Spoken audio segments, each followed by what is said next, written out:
Dans cet exemple-là, nous avons une pizzeria qui propose trois sortes de pizza fruits de mer, P1, P2 et P3 à base de calamars, crevettes et fromage.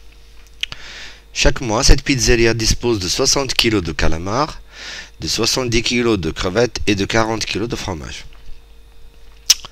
Il faut savoir une chose, c'est qu'une pizza de type 1 nécessite 20 g de calamars, 10 g de crevettes et 10 g de fromage. La pizza de type 2 nécessite 20 g de calamars, 20 g de crevettes et 10 g de fromage, alors que la troisième nécessite seulement 10 g de calamars, 20 g de crevettes et 10 g de fromage. Sachant que le prix de vente d'une pizza P1 est de 20 dirhams, que le prix de vente d'une pizza P2 est de 18 dirhams et que le prix de vente d'une pizza P3 est de 15 dirhams, on vous demande de modéliser le problème de sorte à maximiser le bénéfice de la pizzeria. Nous, on va essayer de le modéliser. Après, on va essayer de le résoudre par Excel.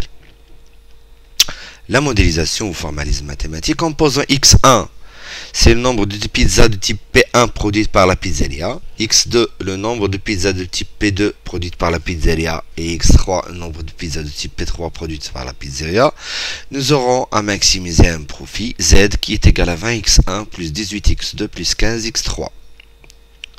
Sous les contraintes de calamar, liées au calamar, la deuxième elle est liée aux crevettes et la troisième elle est liée au fromage. Il faut juste noter une chose, que les x ils doivent être aussi positifs et que ici il n'y a pas de 60 directement mais 6000, 7000 et 4000 parce que ici on parle en kilogrammes alors qu'ici on parlait seulement en grammes. Alors maintenant on va passer à la feuille Excel. Alors j'ai déjà commencé, mais seulement l'écriture. Donc ici, dans la cellule A1, j'ai écrit le titre de l'exercice, exercice 8 de la série TD. Au niveau de la deuxième ligne, il y a seulement les types de pizza que nous avons ici, P1, P2, P3, pour que ça soit plus clair pour moi. Au niveau de la ligne 3, il y a la fonction objective, profit unitaire. Profit unitaire de la pizza de type 1, ici nous avons ces 20, il faut l'entrer, c'est 20 dirhams. La deuxième c'est 18 dirhams. La troisième c'est 15 dirhams. Dans la quatrième ligne, il y a les quantités. Donc chaque pizza, combien de pizzas de type 1 on va produire, combien de pizzas de type 2 on va produire dans cette case-là, et combien de pizzas de type 3 on va produire dans cette cellule-là. Alors le profit au niveau profit émanant de chaque type de pizza, il est ici. Donc pour la pizza de type 1, ici je vais avoir le profit émanant de cette pizza, de ce genre de pizza. Donc je vais faire égal. Donc puisque une pizza rapporte 20 dirhams, le nombre de pizzas que je vais produire multiplié par cette case-là, ça donne le profit émanant des pizzas de type 1. La même chose ici, je vais faire égal le nombre multiplié par ça, et ça donne ce que je veux. La troisième, c'est toujours la même chose, il faut juste connaître, savoir ce qu'on veut et le modéliser directement. Vérification, il faut avoir la même chose ici, CC, parce que ici c'était sur la même colonne, ici c'était sur la même colonne, et ici c'était sur la même colonne. Il vaut mieux vérifier. Le profit total, c'est la somme des profits, donc c'est exactement égal à celle-là plus celle-là plus cette cellule-là. Vous faites entrer. Donc maintenant, pour moi ici, je vais essayer de le colorer en rouge. Comme ça, si jamais j'ai une sortie, la sortie va me sortir en rouge, parce que c'est Excel qui va le colorer.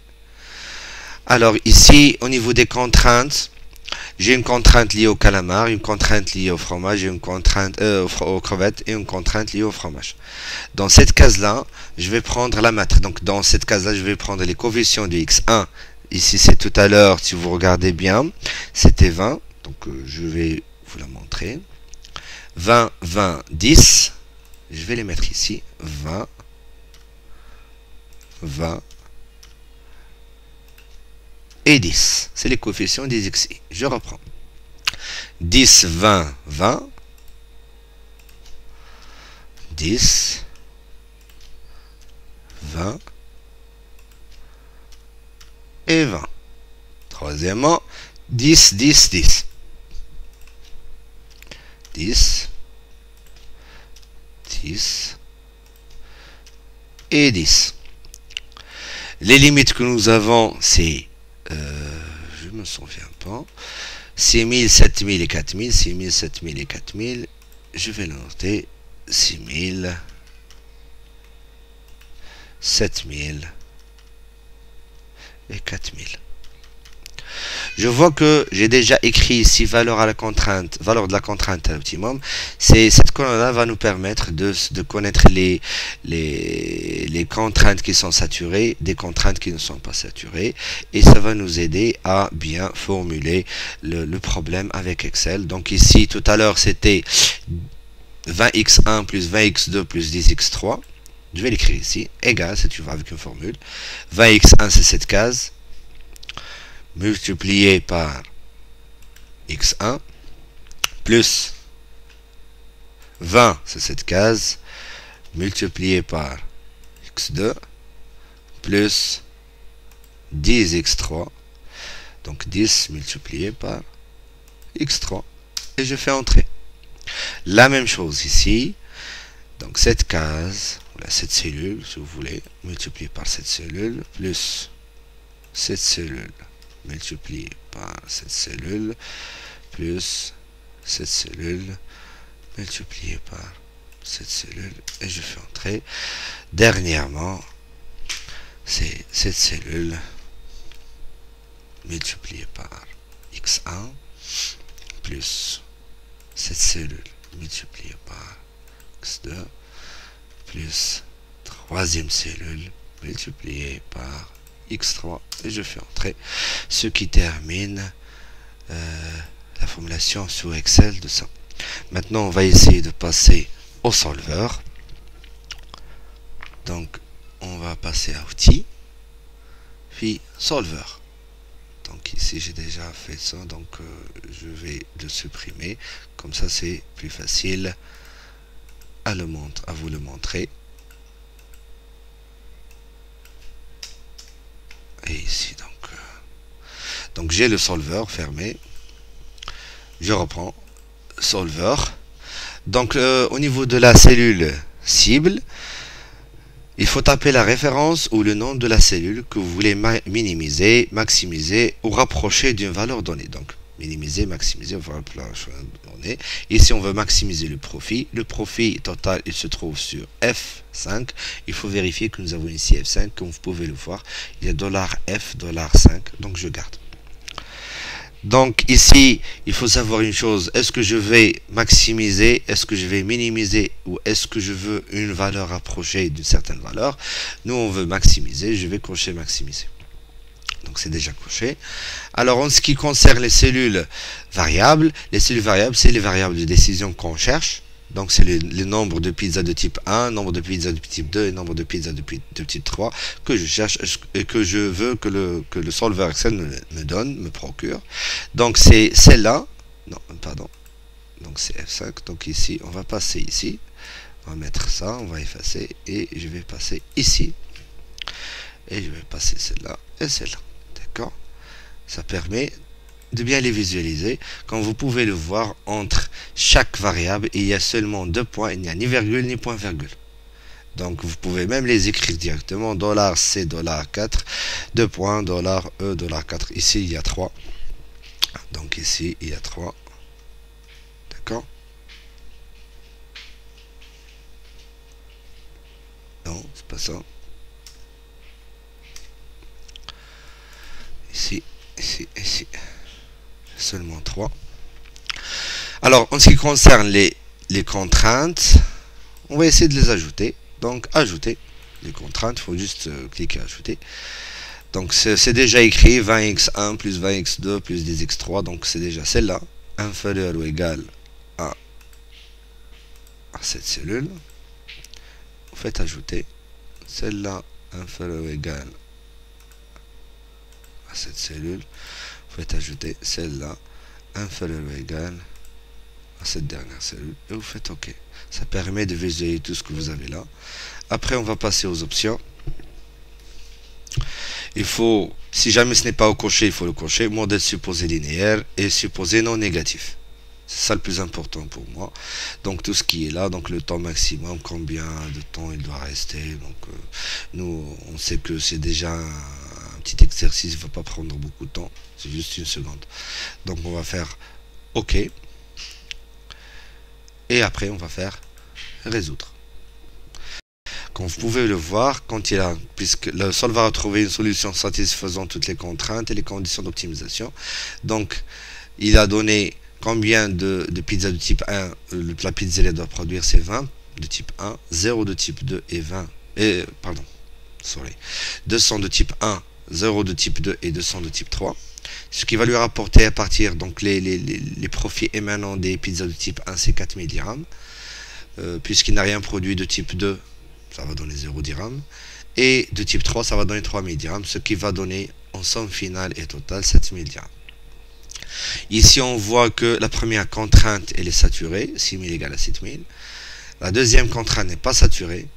La troisième contrainte, elle est saturée. Comme vous pouvez le voir ici, le solver demande à trouver une solution satisfaisant toutes les contraintes. Il vous demande est-ce que vous voulez garder la solution du solver ou est-ce que vous voulez rétablir les valeurs d'origine. Si vous cochez garder la solution du solver, il va garder ces valeurs qu'il a trouvées. Si vous cochez rétablir les valeurs d'origine, il va reprendre ici les valeurs d'origine, c'est des zéros. Il va reprendre, c'est comme si vous voulez refaire votre exercice. Alors ici, il vous donne, donc nous, on va faire rétablir les solutions d'origine, mais on va demander des rapports. Les rapports ici, rapport de réponse, sensibilité, limite. Nous, on s'intéresse seulement au rapport de réponse et de sensibilité. Donc, et on va faire OK. Donc, comme vous pouvez le voir, il a rétabli les valeurs d'origine, mais il nous a donné des rapports ici, et ces rapports-là nous donnent les réponses. Donc ce n'est pas la peine de garder les valeurs finales au niveau de la feuille d'Excel. Il vaut mieux garder les éléments d'origine parce que déjà dans le rapport vous l'avez ici. Alors le profit total c'est 7000. Les quantités de variables d'ici, quantité de pizza de type 1, nombre c'est 200, 0 et 200 pour la troisième. En ce qui concerne les contraintes, la première elle est liée, la deuxième elle n'est pas liée. Le fait de dire liée, c'est qu'elle est saturée. Deuxième, non saturée. Et troisième, saturée. Le rapport de sensibilité vous donne les valeurs finales en ce qui concerne les cellules 200, 0, 200. Les coefficients de la fonction objective, c'était au départ 20, 18, 15. Mais il vous dit que c'est possible de ne pas avoir exactement 20. C'est possible d'avoir, vous avez une fourchette entre 18 et 30. Pour la deuxième, vous avez une fourchette de moins l'infini, de 0, si vous voulez, ou de moins l'infini, même des choses négatives, de moins l'infini à 20. Et la troisième, vous avez une fourchette de 10 à 20. En ce qui concerne les contraintes de départ, c'était 6000, 7000 et 4000. Les valeurs à l'optimum, c'était 6000, 6000, 4000. Donc, et on voit bien que la deuxième contrainte n'est pas saturée parce que ce n'est pas la même chose ici. Alors, les coefficients de B aussi peuvent varier dans les intervalles suivants. Pour le premier B1, il peut varier entre 5000 et 8000. La deuxième entre 6000 et plus infini. Et la troisième entre 3000 et 4333,333333 et ainsi de suite. Donc s'il varie dans ces intervalles là, rien ne change, la solution reste optimale et les quantités que doit produire cette pizzeria restent les mêmes. Donc rapport de limite, donc c'est pas intéressant pour moi parce que ça change rien, je ne vais pas l'utiliser, ce qui termine cet exercice là.